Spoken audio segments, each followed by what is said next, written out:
이거 같이 좀 이번 9월까지 요절들이 다 길어요.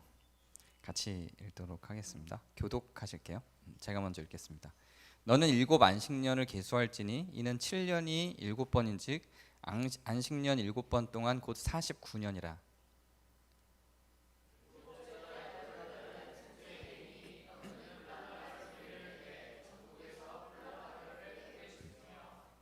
너희는 50년째 해를 거룩하게 하여 그 땅에 있는 모든 주민을 위하여 자유를 공포하라. 이 해는 너희에게 희년이니 너희는 각각 자기의 소유지로 돌아가며 각각 자기의 가족에게로 돌아갈지며.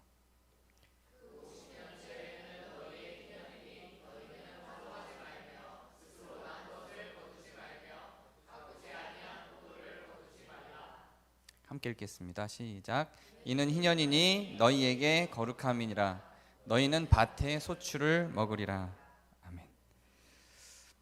오늘 이제 휴가 가신 분들이 많아서 좀 자리가 좀 많이 비어 있죠. 그래도 함께 휴가 중에도 또 영상으로 참여하시는 분들도 있어서 감사를 드리고요. 오늘은 질문을 오픈 채팅방으로 받을게요. 혹시 질문 있으신 분들은 오픈 채팅방에 질문을 남겨주시면 감사하겠습니다. 섬에 노예로 팔려간 한국인의 이야기 뉴스를 보신 적이 있나요? 섬에 노예로 팔려가서 십수년을 거의 노예와 같이 살았는데 그리고 나서 다시 그 사람은 피해를 본 거잖아요. 다시 그 노예가 되어서 많은 사람들의 노예로 살았던 그 사람을 다시 일반인의 보통 사람의 삶처럼 살게 하려고 했더니 그게 잘 안 됐다. 이런 뉴스가 있었습니다. 미국에서 노예 해방이 있었죠. 노예 해방을 한 뒤에 그 해방된 노예들은 어떤 삶을 살았을까요? 그 해방된 노예들은 물론 이제 주인을 잘못 만나서 그 탄압받은 사람도 있었죠. 탄압받은 사람도 있었고 그래서 그 탄압받았던 사람들은 해방이 되자마자 자유인으로서의 삶을 만끽하며 삶을 누리는 사람도 있었습니다. 그런데 오히려 대부분의 사람들은 자유를 어떻게 누려야 될지를 몰라요. 노예로서만 평생을 살아왔기 때문에 자기가 선택할 수 있는 능력과 권한이 없습니다. 그 제도적으로는 노예가 해방됐고 이제 당신들은 노예가 아닙니다 라고 했지만 노예가 아닌 삶을 살아본 적이 없으니까 노예가 아닌 삶이 더 부담스럽고 더 힘든 거예요. 그러면 그 사람들한테는 그냥 노예로 돌아가게 하는 게 더 좋은 걸까요? 아니면 자유인으로서의 삶을 가르쳐서 자유인의 삶을 살게 하는 게 더 좋은 걸까요? 우리가 영화로 볼 때는 노예를 해방하자마자 그 사람들이 굉장히 자유를 잘 누릴 것처럼 이해를 하죠. 그러나 그렇지 않아요. 노예 해방을 했는데 자유인으로서 살아본 적이 없으니까 어떻게 자유인으로서 살아야 될지를 몰라서 그걸 또 가르쳐야 되는 거죠. 우리나라도 마찬가지죠. 우리나라도 종들이 이제 더 이상 종의 신분이 아니게 되었던 그런 과정이 있었어요. 그때도 그 종들도 마찬가지죠. 지금도 대통령을 왕으로 사람들이 생각하고 있는 그런 사람들이 있는 걸 보면 그 종으로 평생을 살아왔던 사람들에게 종이 아닌 삶, 자유인으로서의 삶, 평민으로서의 삶을 어떻게 살아내야 될지를 몰라요. 그 시문의 상록수라고 하는 책이 있죠. 거기서 그 교사들이 아이들한테 가르치죠. 배워야 한다, 배워야 산다 이렇게 가르치죠. 그 배움이 얼마나 그 중요한지, 배움이 사람을 어떻게 바꿔내는지를 잘 보여준 그런 소설이죠. 그렇게 자유를 맛본 사람들에게 그 사람들이 어떤 그 피해를 그동안 입고 살았던 건지, 노예로서의 삶, 종으로서의 삶이, 그리고 자유인으로서 평민으로서 살아가는 것을 어떻게 해야 되는 건지, 이 좋은 것이, 자유라고 하는 좋은 것이 나에게 왔는데 이걸 어떻게 누려야 되는지를 가르치지 않으면 다시 노예의 삶으로 돌아가는 거예요. 그런 거죠. 이거는 죄의 원리하고도 동일합니다. 우리는 선한 의지를 갖고 선을 행할 수 있는 자유로운 몸이 아니에요. 우리의 몸은 선을 행하기에 적합한 몸이 아니에요. 죄가 들어왔고 죄의 속성과 죄의 정책과 죄의 사회와 죄의 문화와 죄의 정치 속에서 계속 살아왔기 때문에 돈을 추구하고 돈을 갖기 위해서 다른 사람들을 짓밟고 올라가는 이런 구조가 자연스러운 사회 속에서 살기 때문에 여기에서 해방돼서 자유를 누려라 라고 그냥 던져놓으면 어떻게 해야 될지 몰라요. 자유를, 선한 행위를 할 수 있는 자유를 얻은 것이 우리의 해방일 텐데, 그리스도가 우리에게 넘겨준 해방일 텐데, 죄의 구속에서 풀려났지만 그동안 우리는 돈을 벌기 위해서 다른 사람들을 짓눌러도 되는, 혹은 그렇게 해야만 하는 삶을 살아왔다가 그러지 않아도 되는 그런 삶으로 들어갈 때 어떻게 해야 될지를 몰라요. 여전히 밟고 누르고 올라가는 것 외에는 다른 게 보이지 않거든요. 자유라는 건 이렇습니다. 자유라는 건 그냥 주어졌다고 바로 우리가 누릴 수 있는 게 아니죠. 이번에 MT 주제가 그 삼에서 나온 알기, 하기, 살기죠. 이게 바렐라라고 하는 그 철학자의 그 이론인데요. 삶이 있으려면 알아야 되고 그 안 거를 해봐야 되고 그래야 그게 삶이 된다. 이런 간단한 원리로만 설명하자면 이런 거예요.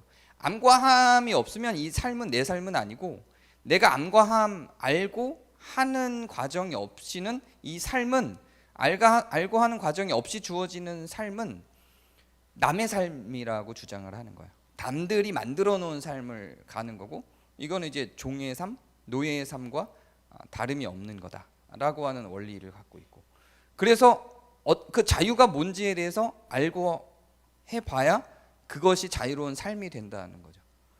근데 희년 얘기하는데 왜 여기까지 왔을까? 희년이 노예를 해방하는 해이기 때문에이기도 하지만 바로 오늘의 주제, 소유지와 가족에 대한 이야기를 하려고 여기까지 왔어요. 우리는, 누군가는, 혹은 대부분의 한국인들은요, 자기 집이 없는 채로 태어나서 자기 집이 없는 채로 살아갑니다. 그리고 자기 집이 없는 채로 살아가는 게 자연스러워요.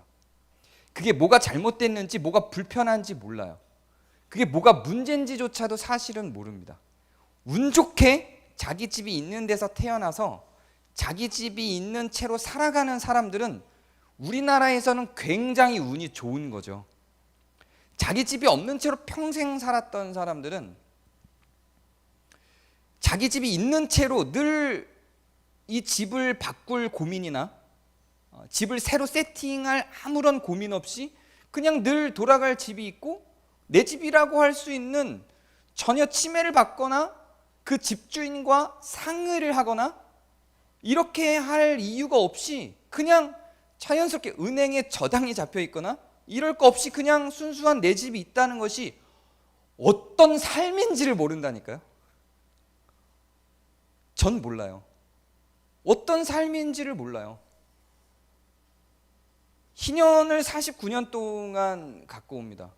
49년의 희년을 살았어요. 그리고 이 사람들이, 어떤 사람들은 태어날 때부터 자기 집으로 그냥 살았지만 분명히 처음에는 너희들의 집이야 라고 세팅을 해줬었는데, 근데 힘들고 가난하고 하다 보니까 땅도 팔 수밖에 없는 상황. 물론 자기가 게을렀을 수 있어요. 우리가 지난주에 나눴듯이 자기가 게을렀을 수 있고, 도박을 하다 망한 걸 수도 있고, 어쨌든 바람을 피우다가, 유부녀나 유부남과 바람을 피우다가 그걸 들켜서 범죄를 해서, 율법에 있는 거예요. 자기 재산을 다 그쪽에다 넘겨줬을 수도 있어요. 이렇게 돼요. 내가 유부녀하고 바람을 피웠으면 그쪽에 재산 다 줘야 돼요.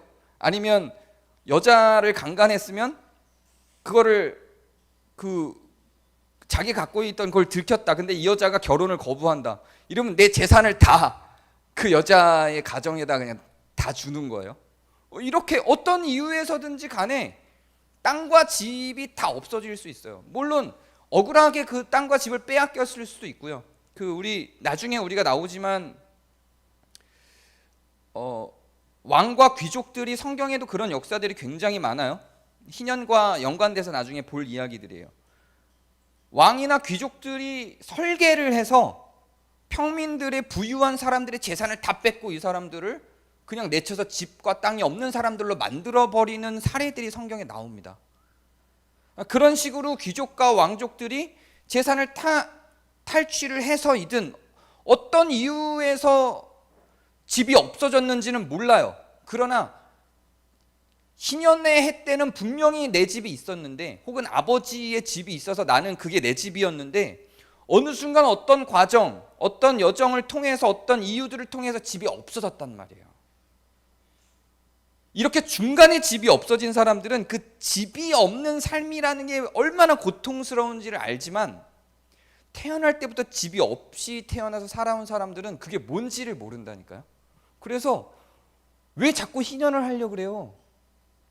왜 자꾸 희년 세상을 만들려고 그래요? 왜 자꾸 사회주의를 하려고 그래요? 공산주의를 하려고 그래요? 이렇게 접근하죠. 희년은 공산주의나 사회주의가 출범하기 수천 년 전부터 있었다니까요. 이게 그냥 기본 원리였던 거고, 이게 기본 원리, 모든 사람들은 그냥 집이 있는 게 당연하고 자연스러운 원리였던 거예요. 그게 이상한 게 아니었다니까요. 그게 엄청난 혜택을 입는 게 아니었고 기본적인 권리였던 거예요. 근데 우리는 태어나면서부터 그게 없는 삶을 너무 자연스럽게 살아와서 집이 있으면 땡큐, 없어도 살 수 있는데 뭐 이렇게 되는 거죠.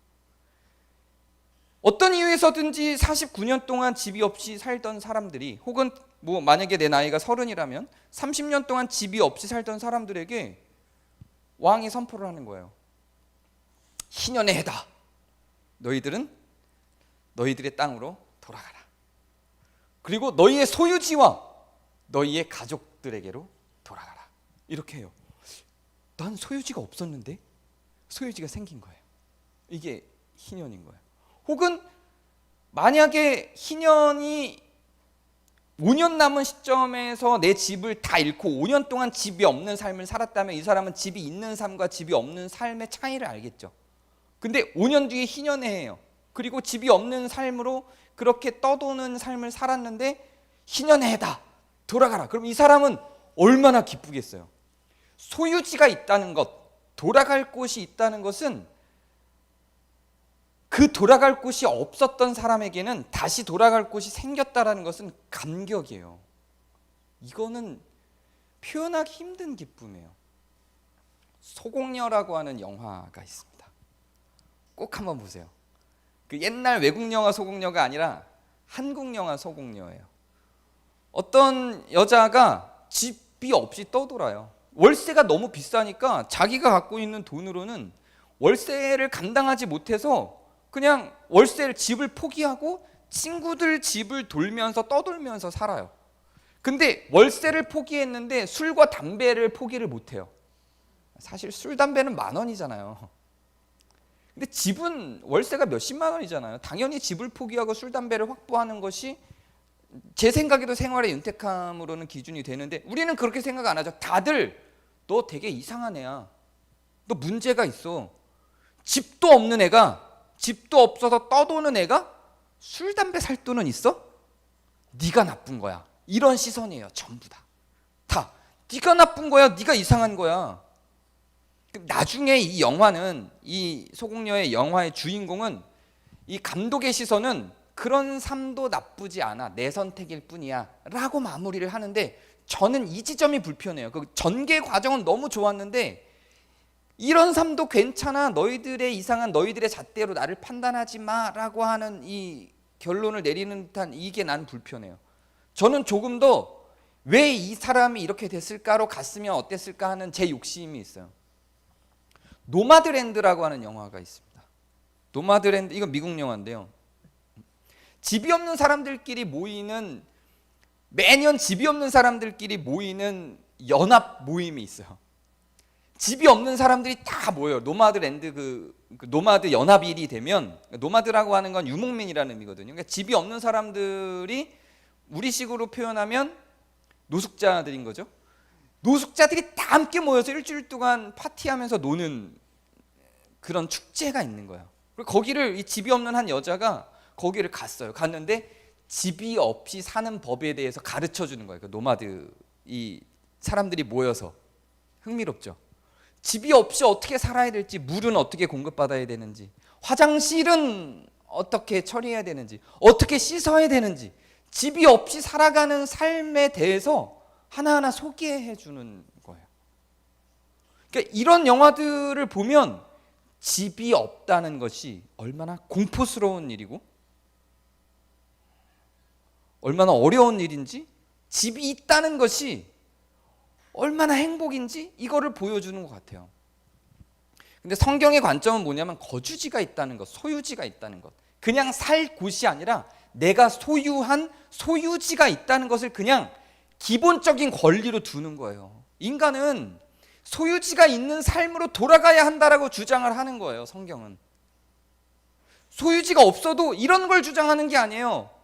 그 지난번에 제가 칼빈의 해석 이런 걸 이야기를 들려준 적이 있죠. 그래서 거기서 기초적으로 예수 그리스도의 삶, 예수님께서 인자는 머리 둘 곳 없도다라고 하는 것에 대한 해석을 할 때 모든 인간들은 다 유목민이다, 다 노마드다, 전부 다 그냥 쉴 곳 없이 머리를 붙이고 살 수 있는 각오가 되어 있어야 사는 것이다 라고 하는 주장을 펼치죠. 근데 이 주장은 천국 시민권자로서 돌아갈 곳을 천국으로, 소유지를 천국으로 둔 천국 시민권자로서의 삶을 설명하기 위한 것이고요.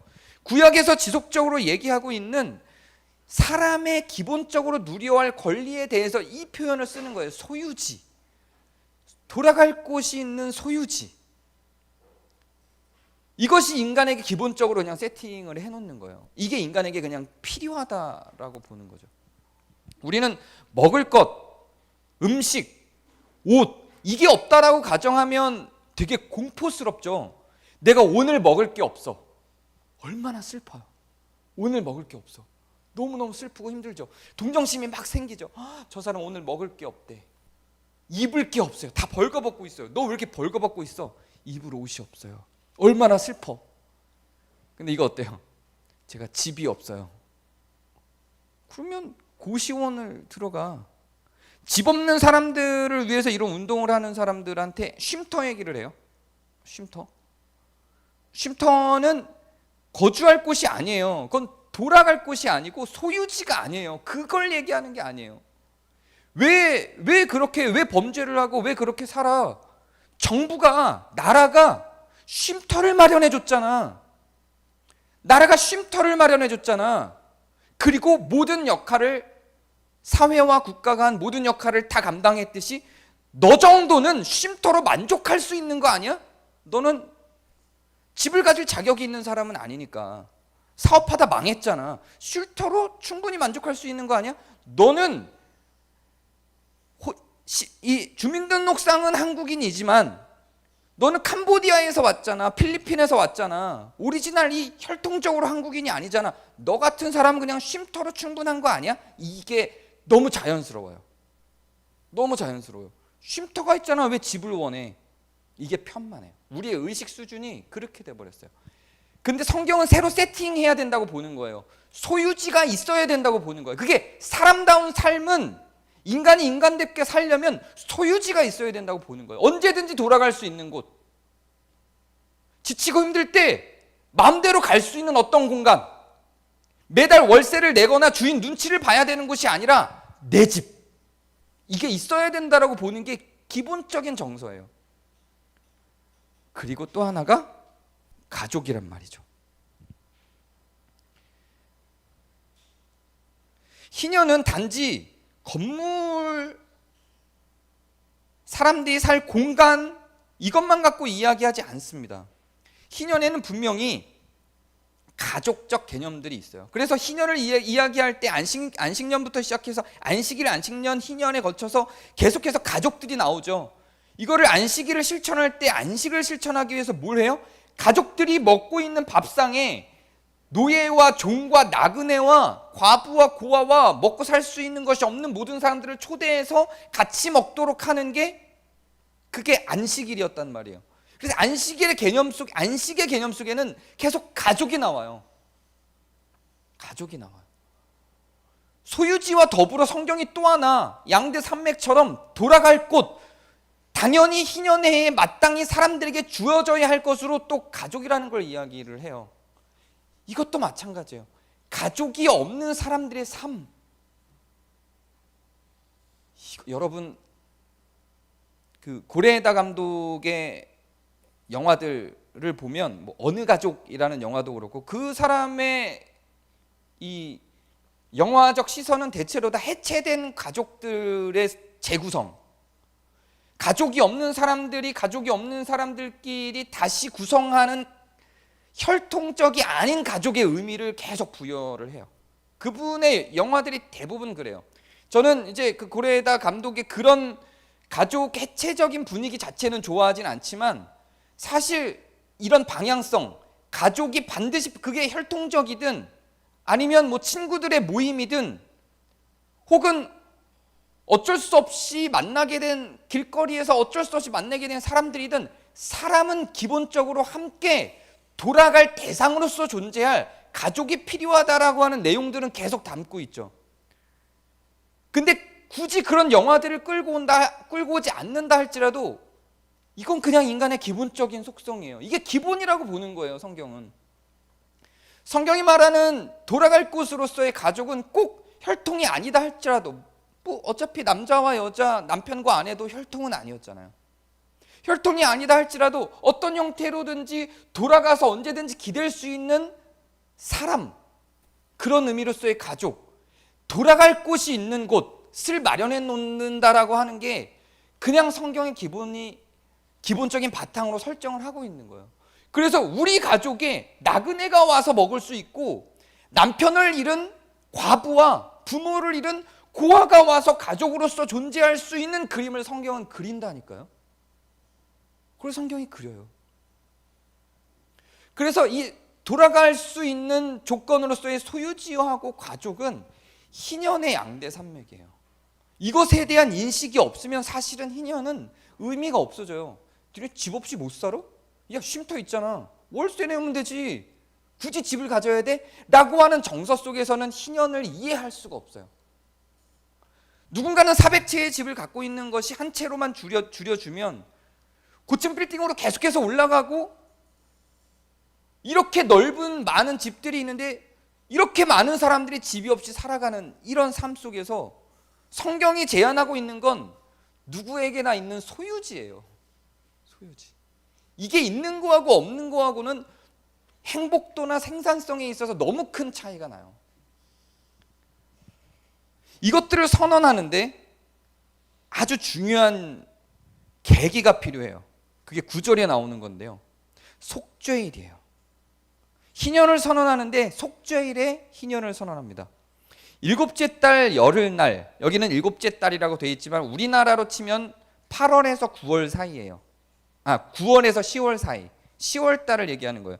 일곱째 날 열흘날은 우리의 10월 2일에서 한 10월 5일 사이, 그 정도 언젠가에 걸려요. 이스라엘 역이니까 지금 우리가 보는 그레고리력하고는 조금 달라서 어쨌든 그쯤이 되면 속죄일이 되고요. 속죄일은 말 그대로 죄를 속하는 날이에요. 이때 뿔라파를 불어서 전국이 다 뿔라파를 불려요. 그 우리 제가 어린 시절에 있었고 지금 이제 뭐 예하 또래의 청년들은 이걸 이해를 못할 수 있는데 전국의 새마을 운동 사이렌이 울리잖아요. 아침 7시가 되면 나나나나나나나나나 이렇게 쫙 번지면 전국이 다 울리거든요. 민방위 훈련 나오면 전국 사이렌이 다 울리고 다 멈추죠. 5시가 되면 전부 다 멈춰서 국기에 대한 격리하죠. 그런 것처럼 전국에 다 뿔라풀이 울리는 거예요. 뿔라팔이 안 울리는 게 없어요. 그러면 그 뿔라팔이 딱 울리면 뭘 신호를 보내는 거예요? 희년이에요. 희년이에요. 이 뿔레팔이 다 울리면 그때 제사를 드리는 거예요. 속죄일이에요. 이제는 우리가 어떤 죄를 지었는지 우리의 그동안의 죄들을 다 속죄를 하면서 원점으로 돌아가는 거예요. 이 속죄를 하면서 모든 주민들에게 자유를 공포해요. 이제 희년이다. 희년이다. 너희는 각자 자기의 소유지로 돌아가라. 너희들의 가족들에게로 돌아가라. 이제 노예되었던 사람들, 일하느라고 다른 사람 자기의 일터가 없으니까 원래 자기의 집이었던 데가 다 팔렸고 아무것도, 가족들은 전부 다 흩어진 거예요. 어떤 가족은 노예로 흩어져 있고 노예로 갖고, 나는 노예는 아니지만 내 일터, 내 땅, 내 집이 없어졌기 때문에 한참 멀리까지 와서 뭐 공장을 들어가고 남의 밭에 일을 하고 남의 논에 일을 하고 이러면서 일을 하고 있다가 기념 뿔라팔이 쫙 울리는 거예요. 그러면 너희의 소유지로 돌아가라. 그때 이 사람들은 어떤 기분이었을까요? 그때 이 사람들이 이런 마음들을 품을까요? 됐어, 다시 우리 땅이 왔어, 다시 우리 땅이 왔으니 좋아, 예전처럼 다시 게으르자, 이럴까요? 좋아, 예전처럼 다시 도박을 하고 다시 사기를 치자, 다시 범죄하자, 이럴까요? 그 오랜 기간 동안 10수년, 20수년, 30수년, 40수년을 노예로 살았단 말이에요. 노예로 살다가 이제 돌아갈 곳이 생겼어. 그리고 다시 땅으로 돌아가라. 이렇게 가면 이 사람들은 가서 어떤 생각을 할까? 다시 시작하고 싶지 않겠어요? 이제는 예전처럼 살지 않아야 되겠지. 이제는 정말로 열심히 일해서 이걸 잃지 말아야지 라는 생각이 들지 않을까요? 물론 다시 하는 사람이 있을 거예요. 물론 게으름을 반복하는 사람이 있을 거예요.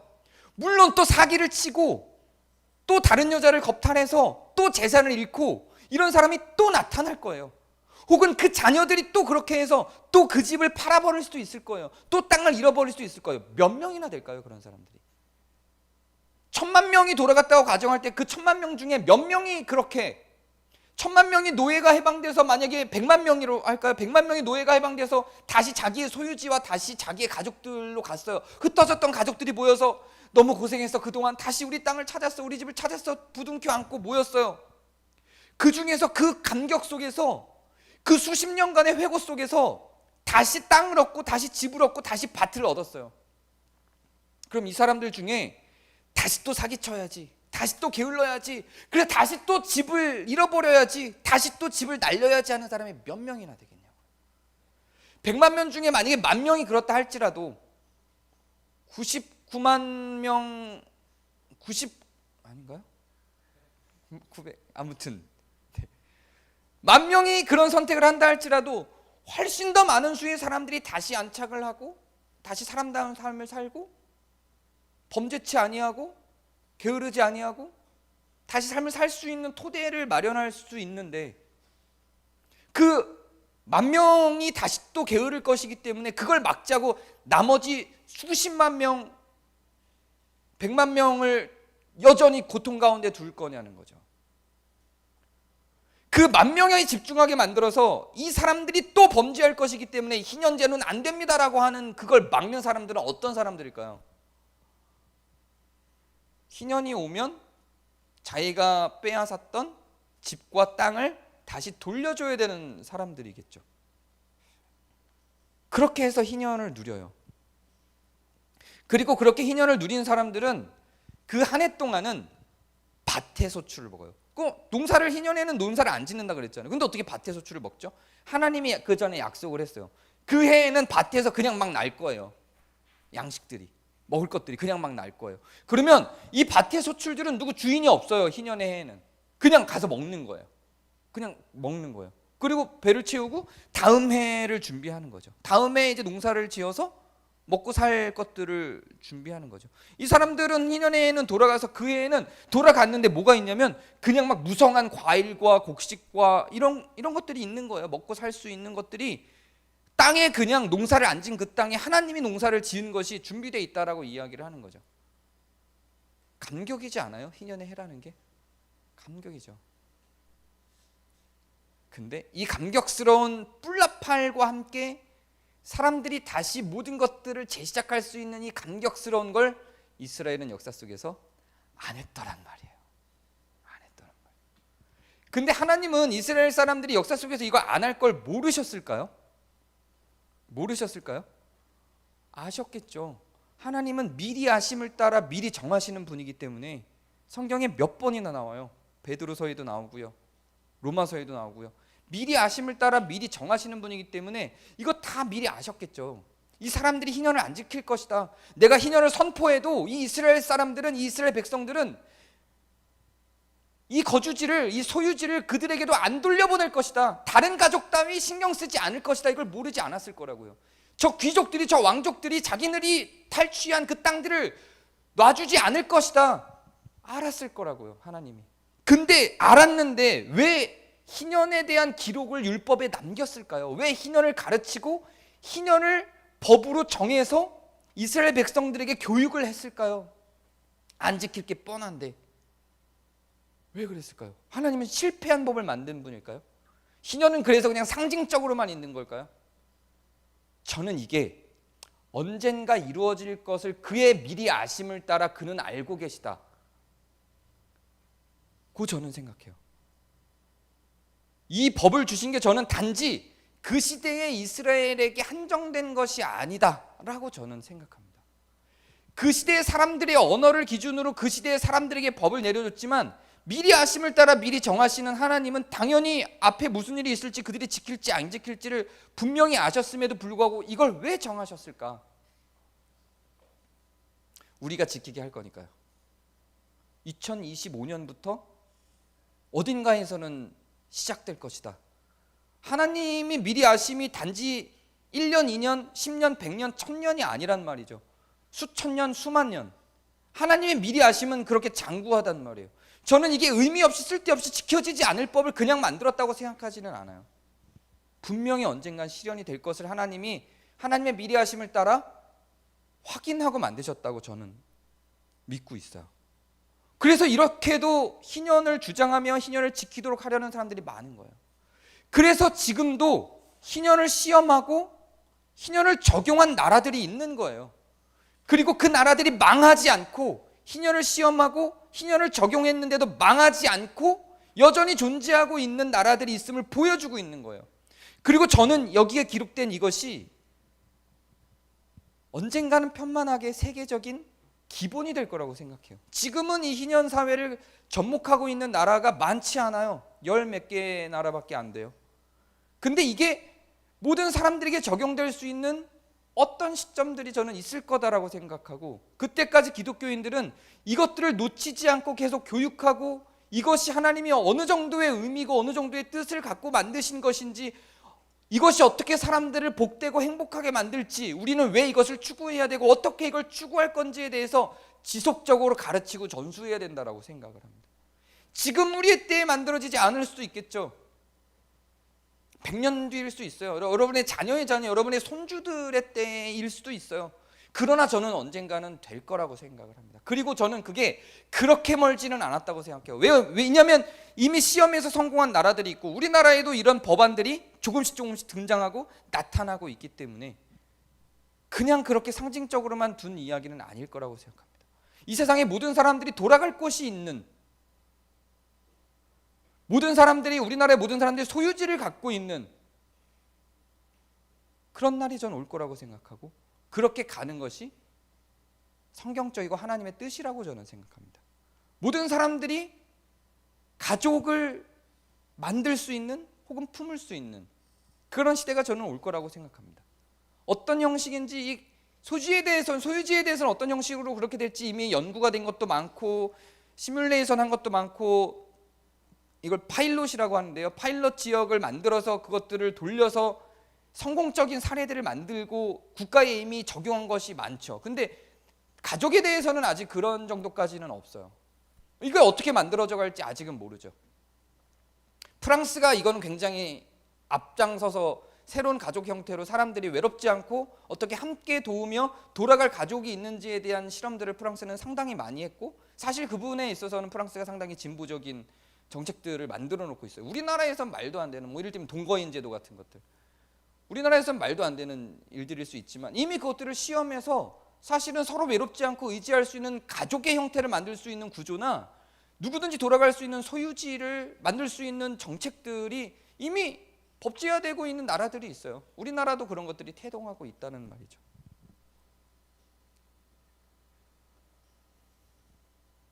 저는 그걸 앞서서 제일 먼저 이 희년에 대한 알기 활동이 필요하다고 생각해요. 우리 교회 분들도 시작해서 더 많이, 여러분도 설교를 넘어서서 더 많이 고민하고 더 많이 연구하고, 희년 함께나 희년 사회 같은 데서 만들어내는 부동산의 정책과 우리나라 현재의 정책은 어떤지를 좀 더 알고 고민하고, 나는 여기에서 어떤 정책들을 선택할 수 있는지, 이게 나중에 나와 내 자녀들에게 어떤 혜택을 줄 수 있는지, 이런 것들을 좀 더 면밀하게 알기를 하는 작업들은 시작될 필요가 있다고 생각을 합니다.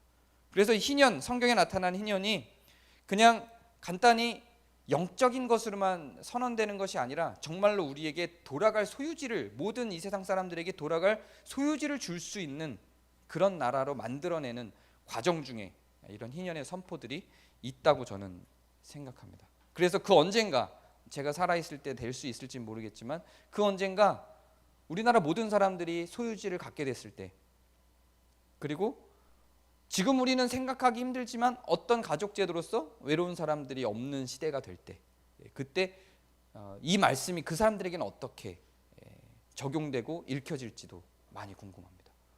조금 더 고민하고 경각심을 갖고, 저는 여러분들이 아까 제가 소개한 그런 영화들을 통해서도 소유지라고 하는 것에 대해서, 집이라고 하는 것에 대해서, 거주지라고 하는 것에 대해서, 가족이라고 하는 것에 대해서 깊은 생각을 갖고 좀 접근을 해보셨으면 좋겠습니다.